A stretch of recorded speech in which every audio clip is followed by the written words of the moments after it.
Acaba de salir al frente Qatar, más específicamente el emir de Qatar, a acusar a Israel de distraer la atención de Gaza, escalando todo contra Irán. Es decir, que básicamente la administración de Benjamín Netanyahu quiere que algo no se sepa de lo que está sucediendo en Gaza. Pero, ¿de qué se trata esto? Y más importante aún, ¿qué tiene que decir Qatar? Vamos a comentarlo.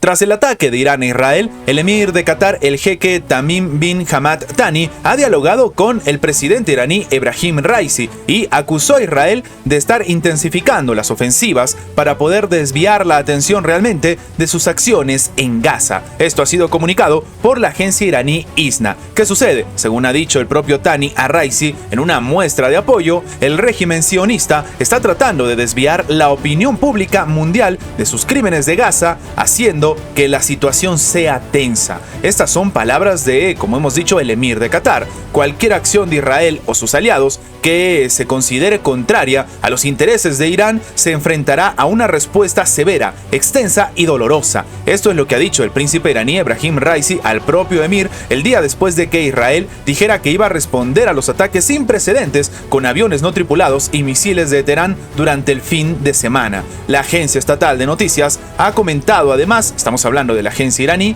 que la llamada entre los dos se centró sobre todo en lo que está sucediendo en Gaza, así como del ataque del 1 de abril contra el edificio del consulado iraní en Damasco, del que Teherán ha culpado a Israel. El presunto ataque de Israel en Damasco fue una señal de desesperación, como resultado de esta suerte de fracaso en poder lograr o intentar lograr los objetivos al atacar Gaza. Esto ha dicho Raisi a Thani, afirmando que, como resultado de todo esto, el ataque de represalia contra Israel fue un acto de legítima defensa. Pero, como hemos dicho, este escenario es todavía más grande, y es que resulta que otros países han salido al frente a comentar lo que está sucediendo y a intentar frenar sobre todo alguna eventual respuesta de Israel, como es el caso del primer ministro iraquí, que le está pidiendo sobre todo a Israel que se evite una escalada en Oriente Medio. Es decir, ahora por fin han empezado a salir estos países de Oriente Medio que tienen sobre todo peso en la región, pero que no habían dicho nada. Y sí, en ese sentido Irak ha advertido contra los intentos de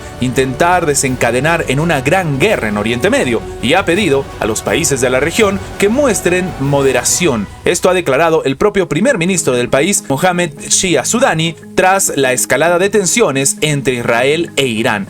Él ha comentado que Oriente Medio vive hoy circunstancias excepcionales que afectan a los países. Están esperando que la escalada y las tensiones disminuyan. El gobierno iraquí advierte contra la escalada y la posibilidad de arrastrar a la región a una gran guerra, que supondría una amenaza para la seguridad internacional. Esto dijo el primer ministro durante su visita a Washington. Él ha señalado que, pese a los llamamientos internacionales a la moderación, Israel está preparando una respuesta al ataque aéreo del 13 de abril que Irán lanzó. Lo que él mismo dice es que le está pidiendo a todas las partes que actúen con moderación y respeten las normas de la diplomacia y del derecho internacional. Una situación que en este caso llama sobre todo la atención, tomando en cuenta, como hemos dicho, que en realidad estos países antes no han comentado este escenario. De hecho, como hemos comentado previamente, el tema sobre todo del emir de Qatar, el propio Thani también ha dado una respuesta a lo que ha significado esta conversación que tuvo precisamente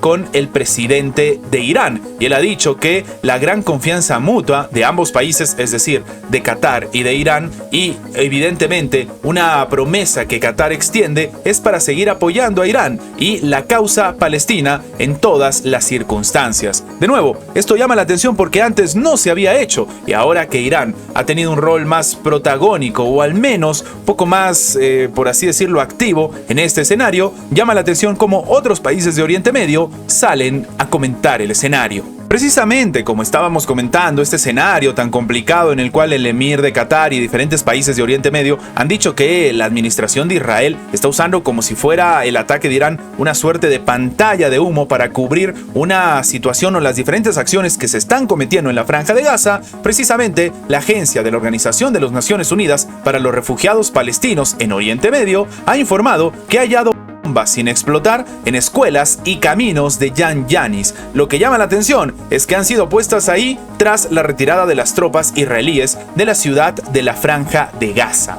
así como lo están escuchando. Lo que ha comunicado la agencia es que tras la salida de las fuerzas de seguridad de Israel de Jan Yanis, precisamente esta agencia, junto con otras agencias de la ONU, participó el 11 de abril en una misión de evaluación, la que llegó a la conclusión de que existen serios obstáculos para las actividades debido a la existencia de municiones sin explotar en escuelas y carreteras, incluidas bombas con un peso de hasta 1000 libras. Así como lo escuchan. De hecho, recordemos esto: Israel previamente había retirado de la Franja de Gaza su división número 98, que estuvo lanzando operaciones de combate en Jan Yanis durante los últimos meses, lo que significó el fin de las maniobras terrestres en el enclave palestino, pasando exactamente medio año desde el ataque lanzado contra Israel en octubre del 2023. Pero entonces, ¿qué significa esto? Algunos están informando que en realidad este escenario es mucho más complicado de lo que podríamos entender, porque primero, ¿cuál sería la motivación por parte de las fuerzas de Israel de un escenario directo contra civiles? Y sobre todo, en este contexto tan preocupante como hemos dicho, básicamente lo que tendría que estar haciendo la propia administración, por así decirlo, de Israel es dar más acceso sobre todo a la Organización de las Naciones Unidas. Pero como hemos dicho, algunos están diciendo que se están ocultando situaciones que han pasado o y están pasando en este momento en la Franja de Gaza. Tal vez por este escenario vuelve a hacer su aparición Recep Tayyip Erdogan, y es que el presidente turco ha comentado que él considera que el primer ministro israelí Benjamin Netanyahu es el único responsable de las tensiones entre Irán e Israel. Él comenta que en este caso Netanyahu debería ser condenado primero. Fue Netanyahu quien terminó con más de 34.000 personas inocentes, quien terminó con miembros de la prensa que no tenían otro objetivo que informar noticias, hizo estallar escuelas, iglesias, mezquitas, campos de refugiados, personas que hacían cola para recibir ayuda humanitaria, y en este caso, según considera Netanyahu, él cometió genocidio a todo el mundo. Lo que llama la atención es que estas palabras de Erdogan fueron directamente un discurso a su nación. Aparentemente, las acciones de Irán han hecho no que se envalentonen los países de Oriente Medio, sino que empiecen a tomar medidas que quedaban latentes pero que sencillamente no se habían ejecutado. Y sí, esta es la realidad que se está viviendo en este momento en Oriente Medio. Han empezado a salir los países árabes, los países de la región, a hacer un pronunciamiento mucho más fuerte del que tal vez hicieron antes. Antes de terminar, quería comentarles que si están viendo esta parte del video en Facebook, déjenme decirles que este video ha sido sacado de mi página de YouTube. De momento tengo otro formato que utilizo para mis videos en Facebook, así que quería que lo sepan porque lastimosamente están resubiendo mi contenido y esta es la única forma que tengo de avisarle a mis seguidores para que no tengan problemas en el futuro. Sin más que agregar, nos vemos en la próxima.